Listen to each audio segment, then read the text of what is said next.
जय शिवाजी। भारत माता की जय श्री राम। जय जय श्री राम। आवाज अरे ते शेवटलं घेऊ.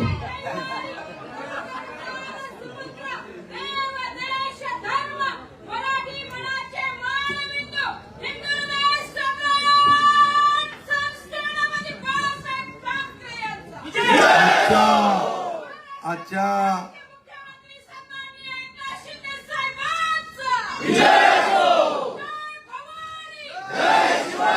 अच्छा महायुतीच्या मेळावा. ए बाबा थांबा जरा बोलू द्या. अरे आता तुम्हीच बोलायला लागले तर एकदा आवाज बसलाय मला भाषण करून करून. मोदीजी मला एकदा बोलले शिंदेजी आपका आवाज बैठ रहा है आणि तिसऱ्या सभेत बोलले बैठ गया. बोला इसका कुछ करते हो की नहीं. बोला करता हो, चालू है ट्रीटमेंट. आजच्या महायुतीच्या मेळाव्याला उपस्थित सर्व आपले महायुतीचे पदाधिकारी, आमदार संजय केळकर, आमदार प्रताप सरनाईक, आमदार रवींद्र फाटक, आपले आमदार मंदाताई म्हात्रे, नाताजी चौगुले, आपल्या माधवीताई, गीता जैन, मीनाक्षीताई, अभिजित पानसे, आरपीआयचे आपले भास्कर, सर्व इकडे राष्ट्रवादीचे पदाधिकारी आहेत, आनंद परांजपे आणि आपले भगत वगैरे सर्व. व्यासपीठ आपलं खूप मोठं आहे, तर सगळ्यांची नावं घेत नाही आणि राहिले असतील ते ज्यांनी मला ही नावं लिहून दिली त्याचा दोष आहे. आणि बाहेर इथे सर्व समोर उभे आहेत आणि येताना पाहिलं मी बाहेर पण उभे आहेत. हे सगळ्यांनाच माझा जय महाराष्ट्र, सगळ्यांना धन्यवाद.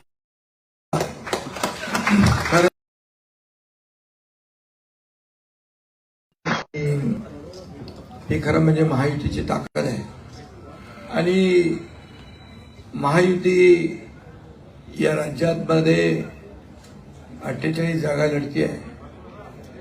मी अनेक ठिकाणी फिरतोय, अनेक मतदारसंघात गेलो. विदर्भ, मराठवाडा, उत्तर महाराष्ट्र, पश्चिम महाराष्ट्र, कोकणामध्ये सगळीकडेच मी फिरतोय. टप्प्याटप्प्याने आपलं मतदान होतंय. पहिला टप्पा झालाय, दुसरा टप्पा झालाय. खरं म्हणजे नरेश म्हस्के यांचा आता 5वा टप्पा आहे. 20 तारखेला आपलं मतदान आहे. तर मी तुम्हाला खात्रीने सांगतो, पहिला आणि टप्प्याचं मतदान जे झालेलं आहे यामध्ये महायुती प्रचंड मताधिक्याने विजय होणार. भर उन्हाळा कडाक्याचा 45-46 डिग्री तापमान असताना मी पाहिलं आपले कार्यकर्ते अतिशय मनापासून काम करत होते आणि मतदारांपर्यंत पोहोचत होते, मतदारांना विनंती करत होते, मतदारांना मतदार केंद्रापर्यंत आणत होते. परंतु पहिल्या आणि दुसऱ्या टप्प्यात मतदानाची टक्केवारी थोडी कमी झालेली आहे आणि म्हणून या तिसऱ्या टप्प्यात आपल्याला 7 तारखेला जे आहे, परवा, उद्याच यामध्ये जिकडे जिकडे आपले लोक आहेत त्यांना सांगणं की मतांचा टक्का वाढवणं. सकाळी 7 पासून जे आपले याच्यामध्ये सगळ्यात महत्वाचं काम पोलिंग एजंट, पन्ना प्रमुख आणि गट प्रमुख आणि आणखी काय काय त्यांना नावं आहेत आणि त्याच्यावर मॉनिटर करणारे आपल्याला प्रमुख पदाधिकारी यांनी हे मतदान करून घेणं आवश्यक आहे. खरं म्हणजे आदल्या रात्रीच आता पन्ना, भारतीय जनता पक्षाचा तर पन्ना प्रमुख एका बूथवर 30 लोक असतात. त्यामुळे त्याला एक पान घेऊन गेला आणि त्याच्यामध्ये किती कुटुंब, एक 7-8 कुटुंब, 10 कुटुंब असतात. 30 मतं एका पानावर. तर अगदी सोपं काम केलेलं आहे. तसंच शिवसेनेने, राष्ट्रवादीने, मनसेने आणि आरपीआय आहे, आपल्याकडे रिपाई आहे, आणखी आपले मित्र रासप आहे. खूप सगळे पक्ष आपल्या बरोबर आहेत.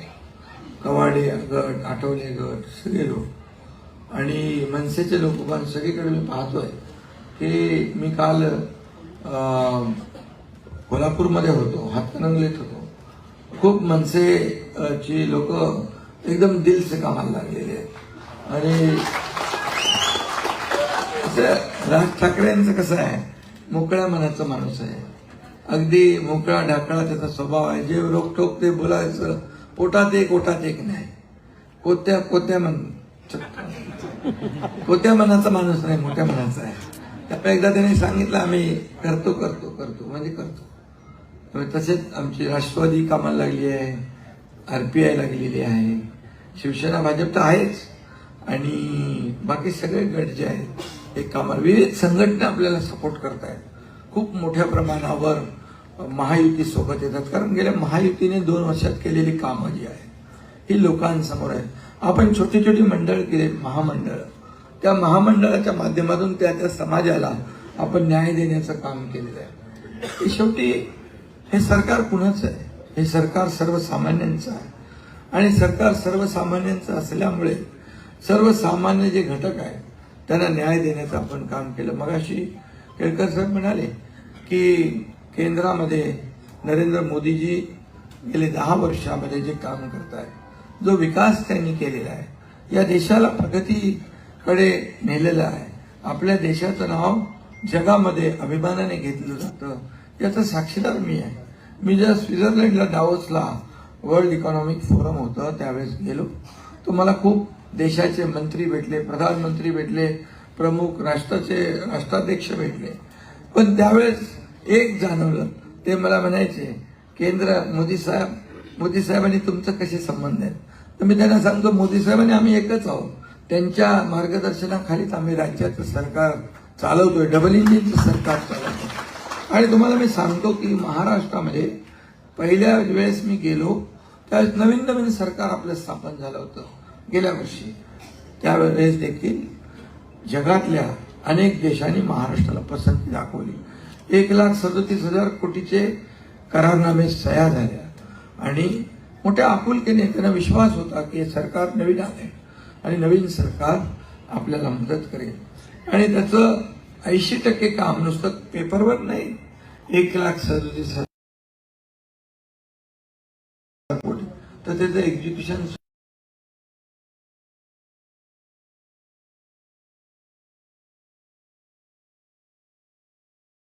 सुरू झालं. 80%. आज 80% काम सुरू झालं, जागा दिली, परमिशन दिली आपण. आणि यावेळेस मी गेलो त्यावेळेस 3,73,000 कोटीचे एमओयू साईन झाले, 3,73,000 कोटी. त्यामुळे हे आपलं राज्य जे आहे हे राज्य आता उद्योग स्नेही झालेलं आहे. आणि तिकडे मला ज्यांनी कमिटमेंट केली त्यांनी इकडे देखील 1,00,000 कोटीचे करारनामे सह्या केले. कारण हे सरकार जे आहे काम करणार आहे.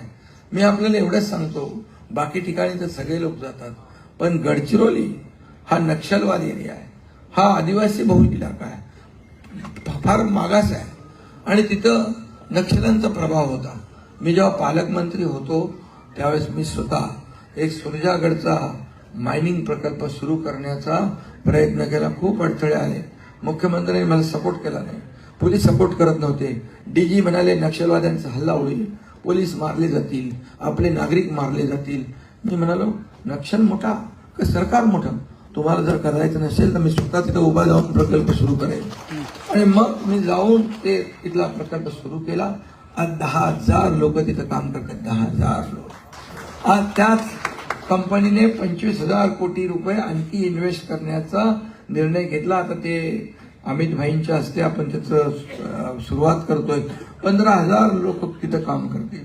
आता टाटा, मित्तल, हे जिंदाल, हे सगळे लोक येऊ लागले, बोले आम्हाला तिथं काम सुरू करायचं आहे. आज तिथे डेव्हलपमेंट सुरू झाली, लोकांच्या हाताला काम मिळालं. टाटा टेक्नॉलॉजीने 300 कोटी रुपये खर्च केले. तिथे त्यांनी स्किल डेव्हलपमेंट सेंटर सुरू केलं. इन्व्हेन्शन, इनोव्हेशन आणि इन्क्युबेशन या ठिकाणी सुरू झाल्यानंतर 5,000 लोकांना दरवर्षी ट्रेनिंग मिळणार आणि त्यांना प्लेसमेंट मिळणार, नोकऱ्या मिळणार, आणि त्याचबरोबर ते स्वतःचा उद्योग देखील सुरू करतील. हे आपण तिथे बदललं. एक गडचिरोली सारखा जिल्हा जो आदिवासी नक्षलवाद, तिथे आपण हे करू शकलो. हे राज्याचं काम आहे, हे सरकारचं काम आहे. आणि नक्षलवाद काय नाही, पोलिसांना सांगितलं दिसता अशा ठोकून टाका, आणि नक्षलवाद कमी झाला.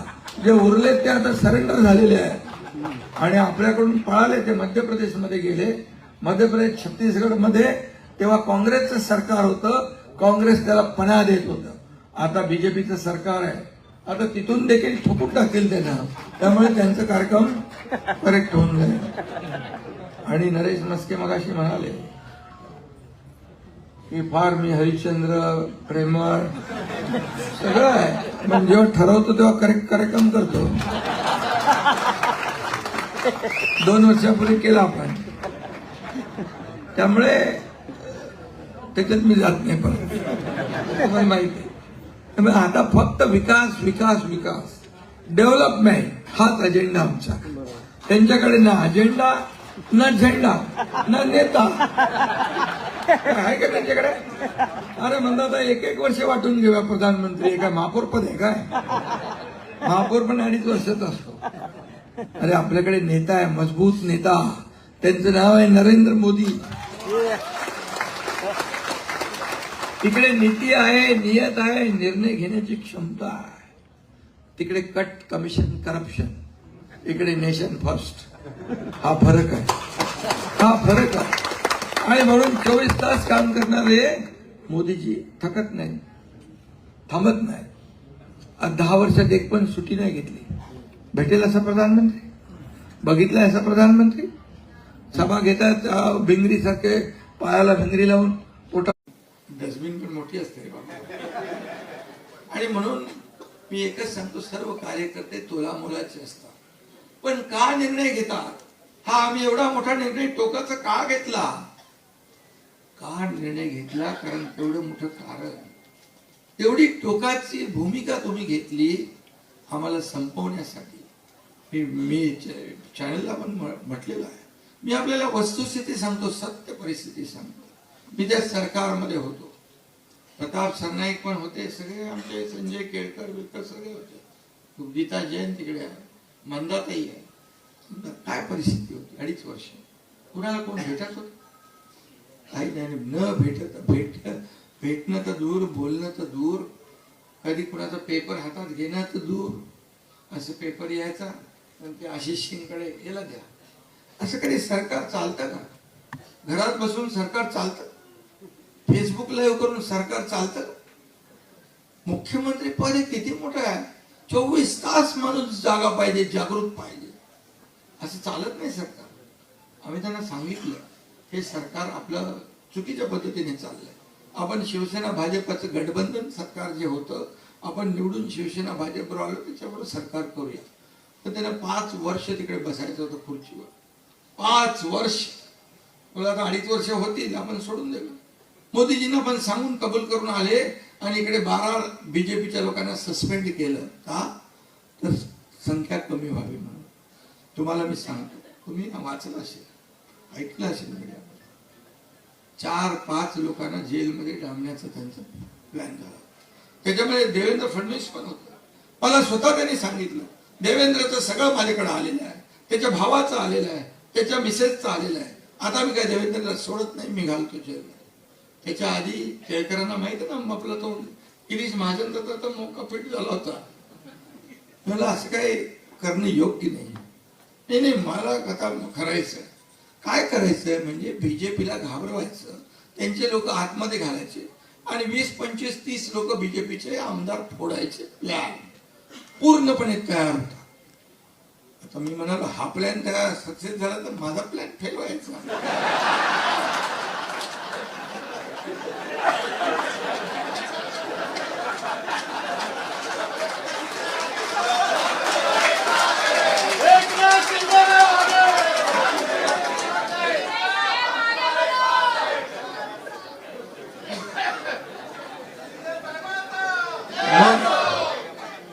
मग मी सांगितलं आपणे को, आणि त्यांनी त्याला मला, बघा देव आपल्या परमेश्वर आपल्या पाठीशी असतो. आणि त्यांना ते काय अवदसा आठवली आणि वर्धापन दिनामध्ये त्यांनी नको नको ती भाषा वापरली. आईचं दूध विकणारे लोक, टोळी, काय काय केलं. आणि मला लोकसभा, आपल्या राज्यसभा, विधान परिषदेच्या प्रक्रियेतून अगदी बाहेर असं पडून दिलं. अरे काय एवढा फेकाव आहे का मी? एवढं हलक्याने तुम्ही मला घेता? तुम्ही मला ओळखलं नाही. श्रीकांतच्या आईला मी जेव्हा सांगितलं हे सगळं, तेव्हा ती मला बोलली, बाळासाहेबांचा मुलगा असून त्याला तुम्हाला ओळखता आलं नाही, त्याला तुम्हाला ओळखता आलं नाही. मी बोललो बघ, हे सगळ्या अशा गोष्टी आहेत, या लोकांना आत घालून पार्टी फोडायची आणि मलाही संपवायचं, माझी सुरक्षेचा विषय असेल, माझ्या एका केसमध्ये नाव घालण्याचा विषय असेल, मी त्यांच्या मंत्रिमंडळात आणि माझा एका केसमध्ये खोटं नाव गोवण्याचा प्रयत्न, ते कारस्थान त्यांनी केलं. कसं राहणार एकनाथ शिंदे? राजकीय अस्तित्व संपवणं हे काही सोपं नसतं. मी कोणाच्या आडवा पण नव्हतो, मी कधी कोणाकडे कधी पद मागितलंही नाही. आनंद दिघे साहेबांनी मला हे उभं केलं. जेव्हा मी कोल्हापूर झालो होतो, जेव्हा माझ्या आयुष्यात जेव्हा एका दुःखद प्रसंग आला, तेव्हा माझ्या पाठी दिघे साहेब उभे राहिले. बोले उभा राहतो आता एकनाथ, तू पुढे ये, बाहेर ये, आता तू लोकांसाठी काम करायचं, समाजासाठी काम करायचं. शब्द आजही माझ्या कानात आहे. कधी मी मागितलं नाही, मी सभागृह नेता पण मागितलं नाही. जेव्हा तो प्रसंग झाला तेव्हा मला त्यांनी बोलवून घेतलं, टेंबी नाक्यावर खांद्यावर माझा हात टाकला, ते झाड आहे वीर तिकडे घेऊन गेले. मला म्हणाले एकनाथ तुला मी जबाबदारी देणार आहे. मी बोलले साहेब नाही मी पार पाडू शकत, मी आता माझी ती मानसिकता नाही आहे तेवढी. मला बोले तू नाही म्हणू नकोस. मला फार त्यांनी आग्रह केला, ते माझ्यासाठी दैवत होतं. मी त्याचा शब्द मोडू शकत नव्हतो. मला थोडा अवधी द्या. आणि मग मला थोडं आणखी, मला तेवढी ताकद माझ्यात नाही आहे. मग त्यांनी मला सांगितलं नाही तू सांभाळशील, मला विश्वास आहे. मग मी वैष्णोदेवीला जाऊन दर्शन घेऊन आलो. मला सभागृह नेते पद त्यांनी देऊ केलं, पत्र तयार केलं. आता ते सिनेमात जे तो मगाशी तुम्ही सांगितलं की राजन विचारे यांनी स्वतःहून आले आणि हे दिलं, सगळं खोटं आम्ही दाखवलं. आता दुसऱ्या सिनेमात ते खरं दाखवणार आहे,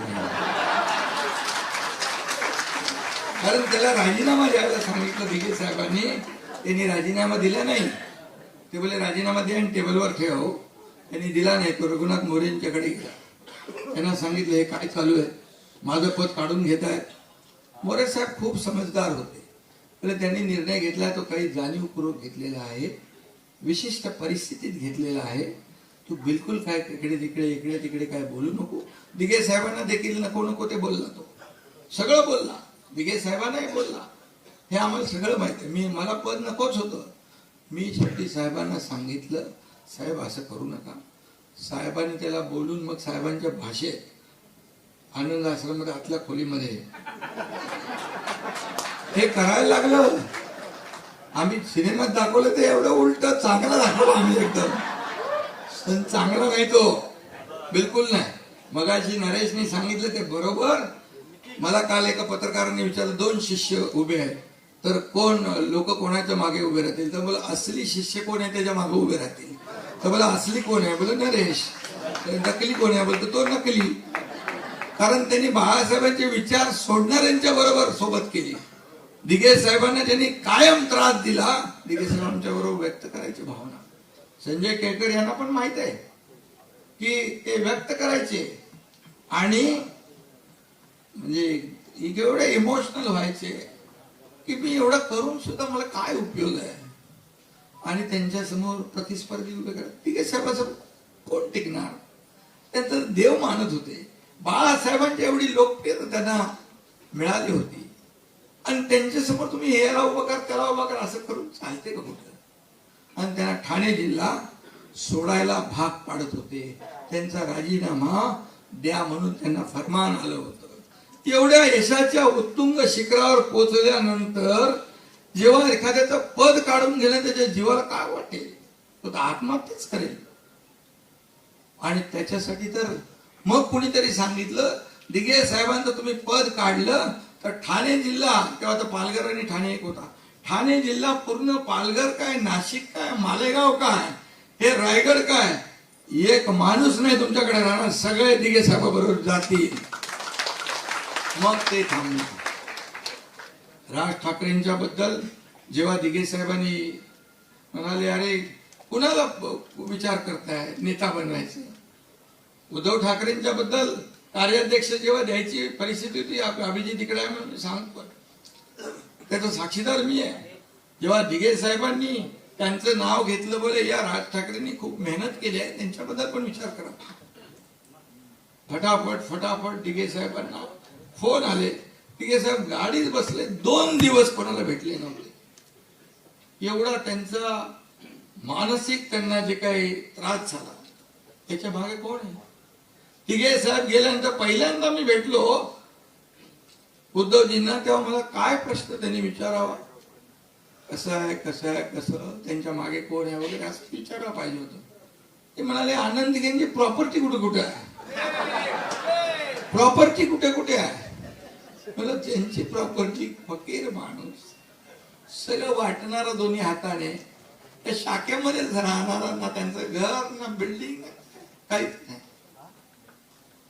मला फार त्यावेळेस वाटलं आपण चुकीच्या ठिकाणी आलो, परंतु शेवटी नाईलाज काम करावं लागलं.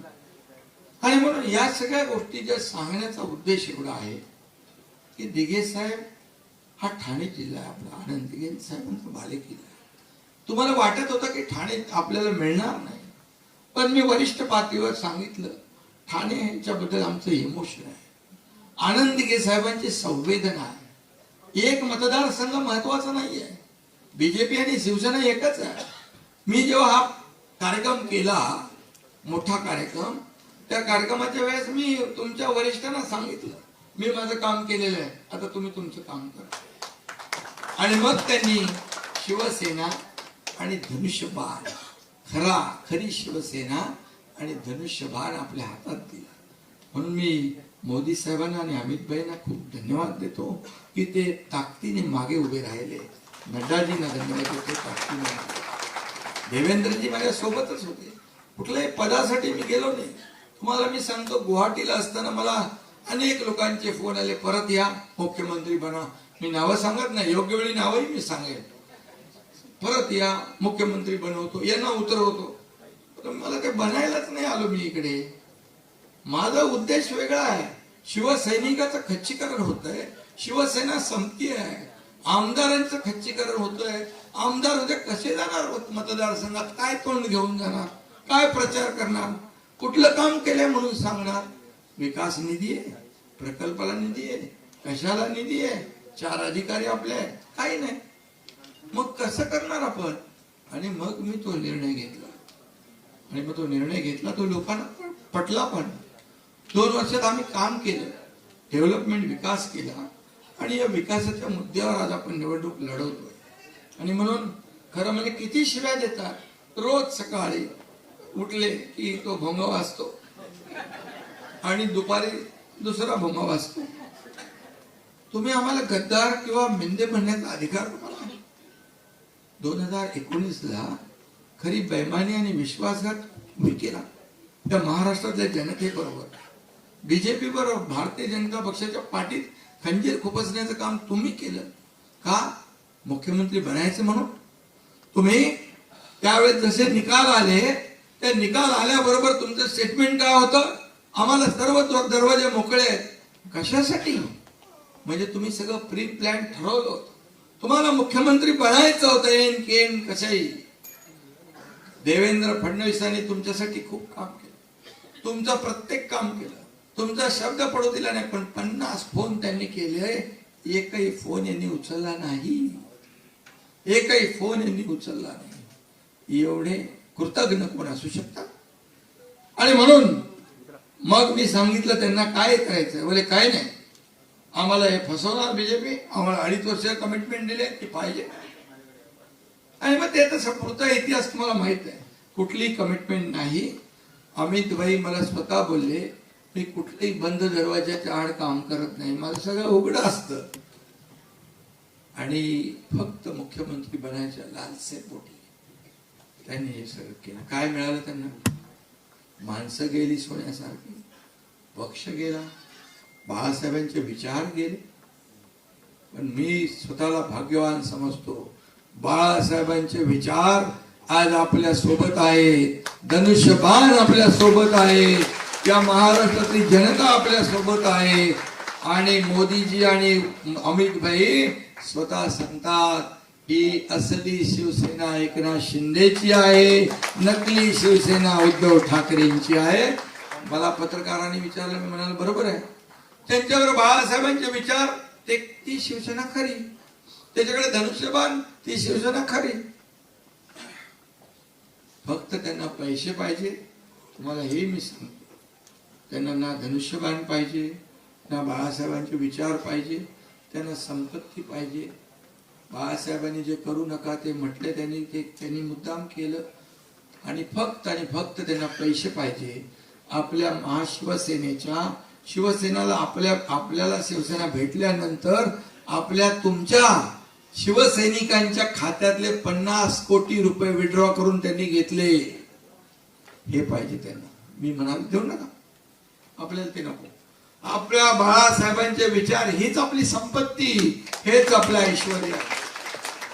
आणि म्हणून आपल्याला मी एवढंच सांगतो, ठाणे हा धर्मवीर आनंद दिघे साहेबांचा बालेकिल्ला. आणि म्हणून ठाणे आपल्याला भारतीय जनता पक्षाने या ठिकाणी लढवायला महायुतीमध्ये दिला. त्याबद्दल मी खऱ्या अर्थाने सगळ्यांनाच आभार मानलेले आहे. आणि नरेश म्हस्के सारखा एक कार्यकर्ता आपण दिलाय निवडणुकीमध्ये. मला काही लोक विचारतात, काय नरेश म्हस्के आणि राजन विचारे, राजन विचारे कुणामुळे निवडून येत होता? अरे हे कार्यकर्ते दिवस रात्र मेहनत करत होते बिना पैशाचे. पैसे पण देत नव्हता, वडापाव पण पैसे तर आपण घेतच नाही, कारण सगळ्यांना माहिती आहे त्याच्याकडून काय मिळणार पण नाही. आणि पैशाचा विषय आपल्या पक्षात नाही. अरे पण साधं विचारपूस तर करायची होती, तेही नाही. आणि म्हणून कितीतरी लोक बोलले याचं काम आम्ही नाही करणार. मला काम नाही केलं तर मग माझ्याशी गाठ आहे. हे काम तुम्हाला एकनाथ शिंदे उमेदवार समजून करायचंय. अरे हा बघा इकडे साक्षीदार आहे. काम तुम्हाला एकनाथ शिंदे उमेदवार म्हणून करायचं आहे. तेव्हा ते काम झालं. आणि निवडून आल्यानंतर मी एवढ्या लाखांनी आलो, तेवढ्या लाखांनी आलो. अरे तुमचं काय कर्तृत्व आहे?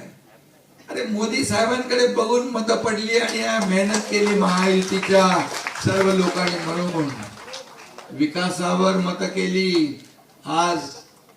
म्हणून ठाणे हा महायुतीचा बालेकिल्ला आहे. आणि या ठाण्यात दिघे साहेबांचं नाव न घेता आपल्याला पुढे जाता येत नाही. नरेश म्हस्केने सांगितलं खरं म्हणजे मगाशी की काय ते उत्सव आपल्या पुढे नेले ना, नवीन उत्सव केले. देवीचा उत्सव, गोविंदा उत्सव आणि काय आणखी सराव परीक्षा. अरे डुप्लिकेट काम करून असली होता येतं का? नाही होत आहेत. आणि म्हणून राजनचा सीझन आता संपला आणि नरेशचा विजय होणार चांगला. पण नरेश म्हस्के, तुम्ही मगाशी म्हणालात मी जसं आहे तसंच राहतो. तसं नाही, तुम्हाला बदलायला लागेल.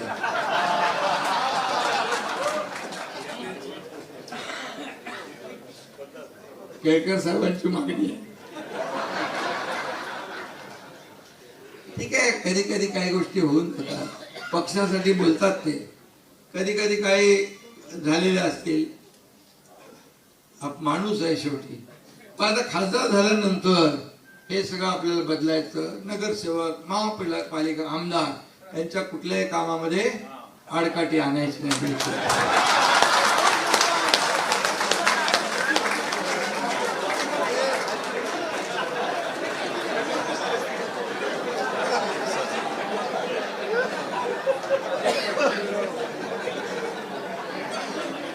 तुम्हाला तर महापालिका नाही, तुम्हाला लोकसभा संसद भवन.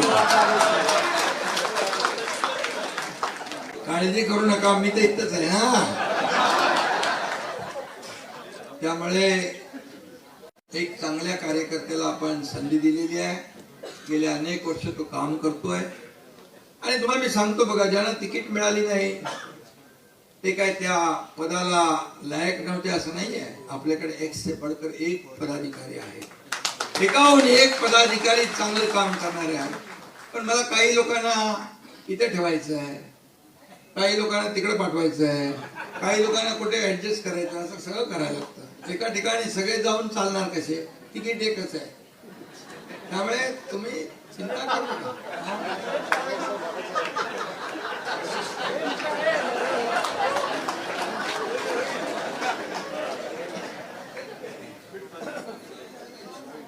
त्यामुळे तुम्हाला मी सांगतो एकच की आपल्याला ही निवडणूक राजांच्या ते काय विषय घ्यायचा आपल्याला गरज नाही. खरं म्हणजे सिनेमा पण केळकर साहेब काढून देत नव्हता तिघे साहेबांचा. मला काय एवढा उशीर लागला की त्यांना ते पटत नव्हतं. मग बाळासाहेबांचा सिनेमा काढल्यानंतर मी हा काढला. त्यात पण अर्धवट उठून गेले माहित आहे ना, पिक्चर सिनेमा सोडून गेले. आता खरा सगळा जो सिनेमा आहे तो आता पार्ट 2 मध्ये येणार पूर्णपणे. त्यामुळे सगळ्यांना धाकधूक आहे, काय हो दाखवणार, काय मी काय खोटं नाही दाखवणार, सगळं खरं खरं दाखवणार. आणि त्यामुळे मी आपल्याला एवढंच सांगतो की या ठाणे जिल्ह्यामध्ये आपली महायुती मजबूत आहे. एका ताकदीने आपण ही महायुती मध्ये काम करतोय. ठीक आहे, छोट्या मोठ्या गोष्टी होतात, त्याला काय आपण लगेच बघा किती ठिकाणी काय म्हणाले, मी काम करणार नाही, मी करणार नाही, हे नाही, आले सगळे लोक, सर्व लोक येतात. थोडं तिकीट मिळेपर्यंत सगळं, एकदा तिकीट मिळालं की सर्व लोक काम करतात. आज आपले गणेश नाईक सगळी ती मंडळी ती लोक काल फॉर्म भरायला, परवाच्या दिवशी आपण फॉर्म भरला, सगळे होते, मंदाताई होत्या, सर्वजण होते. त्यामुळे आता आपल्याला एकच काम करायचं आहे. बाकी लोकांनी सगळ्यांनी आपापल्या भावना व्यक्त केलेल्या आहेत आणि मी एवढंच सांगेन की खरं म्हणजे काँग्रेसने 50-60 वर्ष या राज्याला अधोगतीकडे नेलं. मला सांगा, 2014 पूर्वी या देशामध्ये बॉम्बस्फोट झाले, दंगली झाल्या, घोटाळे, रोज कुठले कुठले स्कॅम यायचे, कोळसा, चारा स्कॅम, काय काय नाव होती.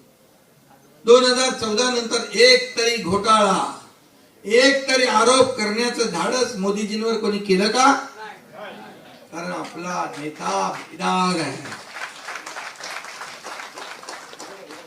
आणि जीवन सगळं जे देशासाठी अर्पण केलेलं आहे. त्यामुळे त्यांना हिनवायचं, परिवाराच्या बद्दल बोलायचं, त्यांना काही शिव्या घालायच्या जातीवरून. 2014ला केलं तुम्ही, जनता त्यांनी त्यांच्या बरोबर गेली. 2019ला गेले. अरे विरोधी पक्ष नेत्या एवढे आकडे पण नाही आले काँग्रेसचे. विरोधी पक्ष बनायला 10% लागतात, ते पण आले, 40 आले फक्त. आणि आता 2024ला काय होणार सांगा? सुपडा साफ होईल ना. त्यामुळे जेवढं तुम्ही मोदीजींच्या विरोधात बोलाल तेवढी जनता द्वेषाने मोदीजींच्या बरोबर जाऊन त्यांना साथ देते. कारण शेवटी मोदी द्वेषाने तुम्ही पछाडलेला तुम्ही. आणि एकीकडे देश सेवा आहे आणि एकीकडे देशाला कसं बदनाम करायचं, देशाला बुडवणारे एकीकडे आणि देशाला पुढे नेणारे एकीकडे. त्यामुळे ही निवडणूक फक्त नरेश म्हस्के किंवा ठाणे लोकसभा मतदारसंघापुरती मर्यादित नाही. ही निवडणूक देशाचा नेता निवडणारी आहे. ही निवडणूक देशाचा विकास करणारी आहे. ही निवडणूक देशाची प्रगती करणारी आहे. माहिती घ्या तुम्ही, 10 वर्षात किती कामं केली, किती एअरपोर्ट केले. 18, 13, 12 किलोमीटर फक्त रस्ते बनायचे पूर्वी, आता 38 किलोमीटर रस्ते पर डे मोदीजींच्या काळात बनतात. विमानतळ दुप्पट झाली. रेल्वेला तर आपल्यालाच किती पैसे दिले, 25-15 हजार कोटी रुपये. वंदे भारत आपल्याकडे सुरू झाल्या. हे सगळं विकास आहे. हा सगळा विकास जो आहे, आज अर्थव्यवस्था आपली मजबूत केली. आज आपण पाहतोय की या देशामध्ये, या देशाला जगभराने आदराने पूर्वी पाकिस्तान हल्ला करायचा. आपले प्रधानमंत्री त्यांची ती कुठली युनोची कमिटी त्याच्यामध्ये जायचं, पहिले बघा पाकिस्तान असं करतोय तसं करतोय, ह्याला समजावा त्याला समजावा. आता समजवायची भाषा बोलतात मोदीजी. मोदीजी बोलतात आणि जग ऐकतं, भारत बोलतो आणि जग हलतो, अशी परिस्थिती आहे.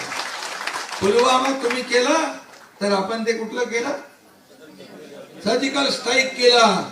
त्या पाकिस्तान मध्ये त्या पाकड्यांना घुसून त्यांची जागा दाखवण्याची हिंमत मोदीजींनी केली. बाळासाहेबांचं काय स्वप्न होतं, अयोध्येत राम मंदिर बांधलं पाहिजे, मला एक दिवस प्रधानमंत्री करा, मी अयोध्येत राम मंदिर बांधतो आणि 370 काश्मीरचं कलम हटवतो, असं बाळासाहेब म्हणायचं. कोणी स्वप्न पूर्ण केलं. आपले लोक टिंगल करत होते, मंदिर वही बनाएंगे, तारीख नाही बताएंगे. अरे तारीख पण सांगितली, मंदिर पण बांधलं, उद्घाटन पण केलं. उद्घाटनाला जाऊ शकलं नाही, हे दुर्दैव आहे. 370चा आनंद व्यक्त करता येत नाही, हे दुर्दैव आहे. सावरकरांच्या विरुद्ध काँग्रेस बोलते, त्यांच्या विरुद्ध बोलण्याची हिंमत नाही, हे दुर्दैव आहे. बाळासाहेबांना किती यातना झाल्या असतील त्यांच्या मनाला, जेव्हा अभिमानाने तुम्ही सांगता ज्या काँग्रेसला बाळासाहेबांनी कायम दूर ठेवलं, त्या काँग्रेसला डोक्यावर घेतलं आणि आज म्हणताय मी पंजावर मतदान करणार. कुठे गेला तुमचा स्वाभिमान, कुठे गेला तुमचा अभिमान, कुठे गेला तुमचं हिंदुत्व.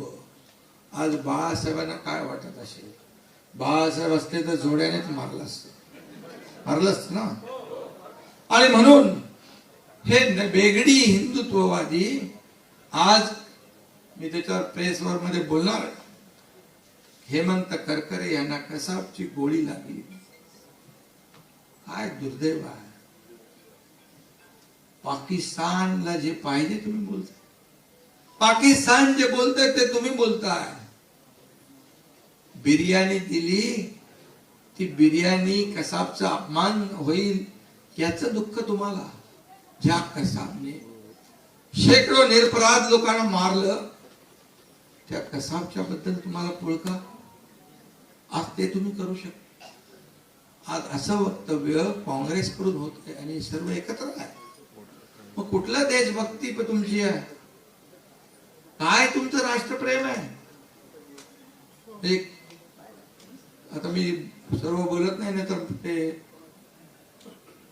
प्रेसमध्ये सगळं व्यवस्थित मला बोलायचं. आणि म्हणून मी एवढंच सांगतो की आज राम मंदिर झालं, 370 कलम हटलं आणि विकासामध्ये ज्यांनी अडथळा. बरं, जेव्हा युक्रेन आणि रशियाचं युद्ध होतं, मला सांगा आपले हिंदुस्थानी विद्यार्थी अडकले होते, हा कोणी हिंमत केली असती, युद्ध थांबवण्याची हिंमत कोणी केली असती. 2 तास युद्ध थांबवण्याची हिंमत प्रधानमंत्री नरेंद्र मोदी यांनी केली. आणि आपल्या भारतीयांना आणि भारतीय विद्यार्थ्यांना सुरक्षित आपल्या देशात, ही देशभक्ती आहे आणि ही हिंमत आहे, हे धाडस आहे. असा डॅशिंग प्रधानमंत्री पाहिजे का थोडं उन्हाळा थोडं गरम झालं की थंड हवा खायला परदेशात जाणारा पाहिजे. हा, आणि म्हणून आपल्याकडे एकच नाव आहे, त्यांच्याकडे नावच नाहीये. त्यांच्याकडे एकजुटीने नाव द्यायची हिंमत पण नाही, एकता पण नाही. गळ्यात गळे, पायात पाय घालून अडकतील, पडतील ते. आणि म्हणून मी जास्त काय बोलत नाही. आपल्याला एवढंच सांगतो, चौक सभा, मेळावे, सगळ्या गोष्टी होत राहतील आणि आपण ते सगळे अनुभवी आहात. परंतु आपल्याला मी सांगतो 20 तारखेपर्यंत एकही सुट्टी घ्यायची नाही. 10 वर्षात मोदीजींनी नाही घेतली तर तुम्ही आता 20 तारखेपर्यंत घेणार नाही ना. मुख्यमंत्री एकनाथ शिंदे पण एक पण सुट्टी नाही घेतली.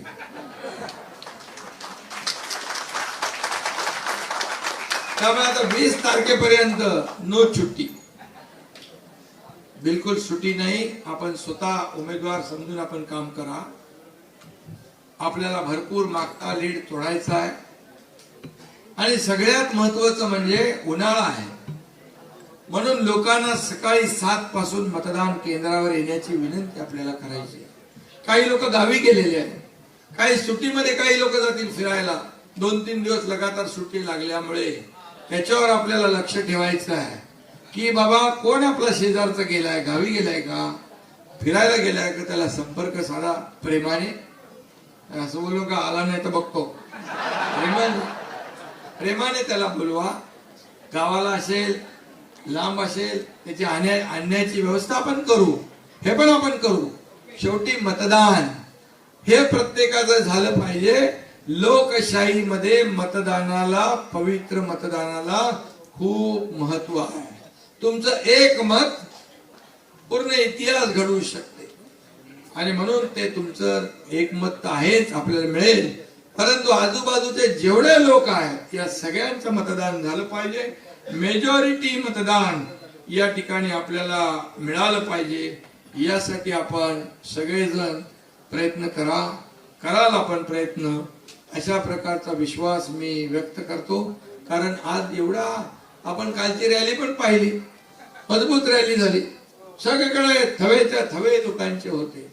अगदी उशीर झाला तरी लोक थांबलेले आहेत. मग आम्ही ते रथातून उतरलो आणि गाडीत बसलो आणि गाडीत पण लोकांना भेटलो. आता दुसरा प्लॅनिंग चांगला करा, व्यवस्थित. अगदी 5 वाजता सुरू करा, 10 वाजतापर्यंत ठरलेला रूट कंप्लीट झाला पाहिजे. आणि त्यामुळे एक वातावरण निर्मिती होती आहे. फक्त माझं तुम्हाला परत एकदा सूचना आहे, बूथ प्रमुख, पन्ना प्रमुख, गट प्रमुख जे कोणी असतील यांनी फक्त आदल्या दिवस, आता शेवटला जाण्यापेक्षा त्यांच्याकडे जेवढी जिम्मेदारी आहे ती आतापासूनच त्यांनी काम करायचं. कोण मतदार कुठं आहे, काय आहे, ते आतापासून त्याला आपण कॉन्टॅक्ट मध्ये राहिलं तर तो जाणार नाही. मतदान करून जाईल, त्याला म्हणा बाबा मतदान करून जा. मतदान केलं तर तो हक्काने विचारू शकतो, इथं हे नाही झालं, तिथं ते नाही झालं. मतदान नाही केलं तर म्हणायचं तुम्हाला कसं काय विचारता येईल. आणि म्हणून मतदान करून जा एवढी विनंती आपण त्यांना करा. बाहेर ऑलरेडी गेले असतील त्यांना पुन्हा आणण्याची प्रक्रिया आपण करू. आणि कुठं काही आपल्याला तक्रार करायला वाव मिळणार नाही. आपल्या निवडणूक प्रचार कार्यालयामध्ये सगळं त्या ठिकाणी व्यवस्थित माहिती मिळेल. आज कुठं दौरा आहे, आज उमेदवार एकीकडे जातील, उमेदवारांनी 6च्या 6 विधानसभा फिरणं गरजेचं आहे. कार्यकर्त्यांनी सगळ्या घराघरात जायचंय, नगरसेवकांनी घराघरात. नगरसेवक म्हणजे आता ही निवडणूक झाली की महापालिकेची निवडणूक आहे, म्हणजे तुमची ट्रायल आहे. तुम्ही जास्ती लीड दिला की तुम्हाला तिकीट सगळं मिळेल, नाही दिला की. त्यामुळे सगळ्यांनी मनापासून काम करणं गरजेचं आहे.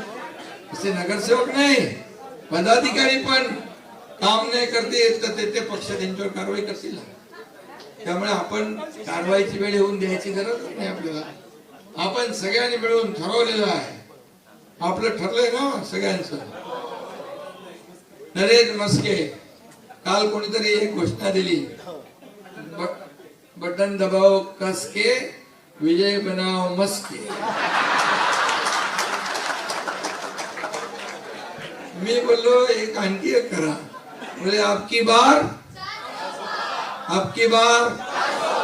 फिर एक बार और पहली बार नरेश मस्के का बेड़ा कर दो पार.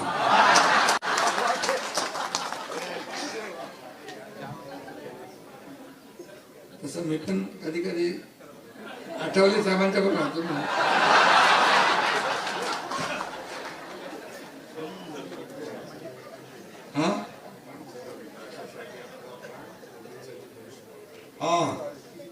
अभिजितनी म्हटलंय की देशासाठी आपला प्राण आणि मोदींसाठी धनुष्यबाण. एकदम भाग्य आहे. आणि म्हणून मी आपल्या सगळ्यांना,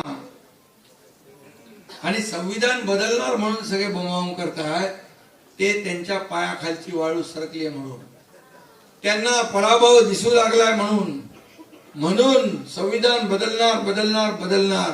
आनंद परांजपेने अतिशय चांगलं विश्लेषण केलं. त्याच्यामध्ये अमेंडमेंट झाल्या, पण आपण अमेंडमेंट केल्या त्या बघा, आणि काँग्रेसने कशासाठी अमेंडमेंट केल्या त्या बघा. आणि त्या चौक सभेमध्ये हे सांगायचं, याला जिम्मेदार कोण? काँग्रेस. बाबासाहेबांना हरवलं कोणी?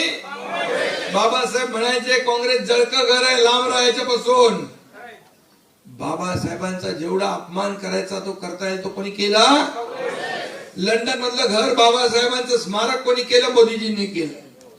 दिल्लीतलं त्यांचं वास्तव्य स्मारकात रूपांतर कोणी केलं? मोदीजींनी केलं. महाराष्ट्रातलं त्यांचे जे वास्तव्य आहे ते स्मारक कोणी केलं? आपल्या सरकारने केलं. हिंदू मिल मध्ये भव्य दिव्य असं मोठं जाग, मी तर सांगितलं, मी आणि देवेंद्रजी त्याशी गेलो होतो, जगाला हेवा वाटावा असं बाबासाहेबांचं स्मारक हिंदू मिल मध्ये होणार. त्यामुळे संविधान बदलणार ते तुम्हाला तिथं बोलायला लागेल. हे खोटं बोलताय, खोटं बोल पण रेटून बोल, असा प्रकारचं त्यांचं सवय आहे. आणि म्हणून तुम्ही खुला आम सुका, जब तक सूरज चांद रहेगा बाबा साहेब का संविधान कायम रहेगा. धन्यवाद.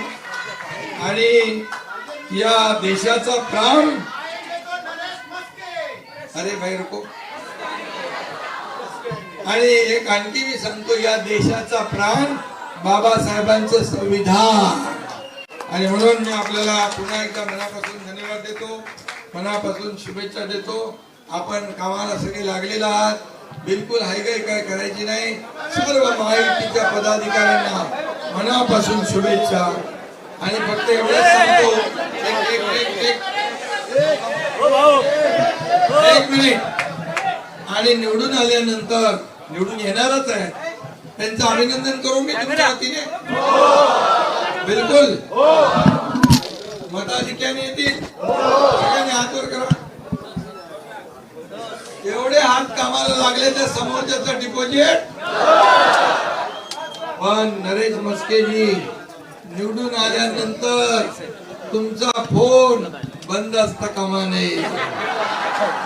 या लोकांचा एक एक फोन, एक एक छोटी छोटी कामं असतील, त्यांच्या कामामध्ये आपण उभे राहा. या कार्यकर्त्यांना जपा, हे तुम्हाला कायम साथ देतील.